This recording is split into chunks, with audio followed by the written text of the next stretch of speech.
تو اللہ تعالیٰ نے اس امت کے لیے ایک رات ایسی عطا کر دی، اس ایک رات کی عبادت 80 سال سے بھی بڑھ جاتی ہے۔ اور وہ ایک رات ایسا بھی نہیں اللہ نے رکھا کہ زندگی میں ایک ہی دفعہ آتی ہو، ایسا نہیں کیا، بلکہ اللہ تعالیٰ نے اس کو ہر سال کر دیا۔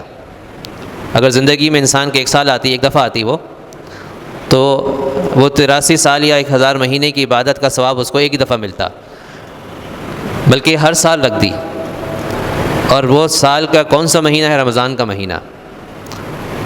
اور آپ صلی اللہ علیہ وسلم نے فرمایا کہ رمضان کے آخری عشرے میں اس کو تلاش کرو، اور آخری عشروں میں بھی امکان زیادہ کس چیز کا ہے؟ طاق راتوں کا ہے۔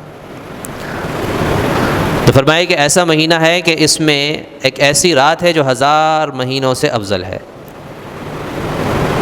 اور فرمایا کہ اللہ تعالیٰ نے اس کے روزوں کو فرض کر دیا ہے، اور قیام لیلہ تطوعا، اور رات کی عبادت کو اللہ تعالیٰ نے سنت قرار دے دیا، ان تراویح کو۔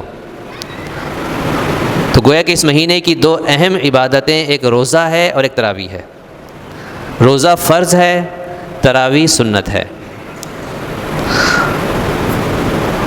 اور ساتھ میں یہ فرمایا کہ اس مہینے میں جو شخص کوئی نفل عبادت ادا کرے گا تو اس کو فرض عبادت کے برابر ثواب ملے گا، اور جو فرض عبادت ادا کرے گا اس کو 70 فرض کے برابر عبادت ملے گا، ثواب ملے گا۔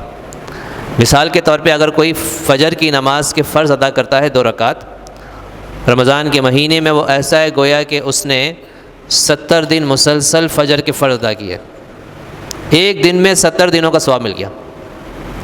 تو ایک دن میں اگر انسان 5 نمازیں پڑھے گا تو 70 دنوں کی نمازوں کا 5 نمازوں کا ثواب مل جاتا ہے، اور نفل کا ثواب فرض کے برابر ہے۔